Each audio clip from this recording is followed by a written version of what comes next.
જામનગર શહેરમાં 16 વોર્ડમાંથી 15 વોર્ડમાં ભાજપની પેનલનો ભવ્ય વિજય બાદ ભાજપ દ્વારા વિજય સભાનું જામનગરના ચાંદી બજારમાં આયોજન કરવામાં આવ્યું। સાંસદ પૂનમબેન માડમ અને રાજ્યમંત્રી રીવાબા જાડેજા ઉપસ્થિત રહ્યા।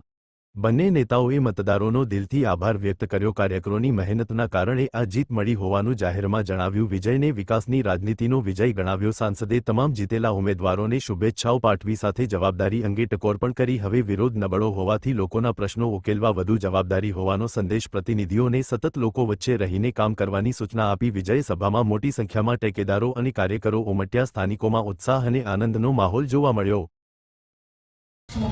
ખાસ કરીને ઋણ સ્વીકાર અને આપ સૌનું અભિવાદન કરતા આનંદ થાય કે આજે આ ખેસ પહેરીને જે ગૌરવની લાગણી થાય છે, જે ગૌરવની અનુભૂતિ થાય છે, હું મારી જાતને નસીબદાર સમજુ છું કે હું એ પાર્ટીની કાર્યકર્તા છું કે જેણે આજે ઇતિહાસ એવો પ્રસ્થાપિત કરી દીધો છે જે ભૂતકાળમાં કોઈને કલ્પના નહોતી।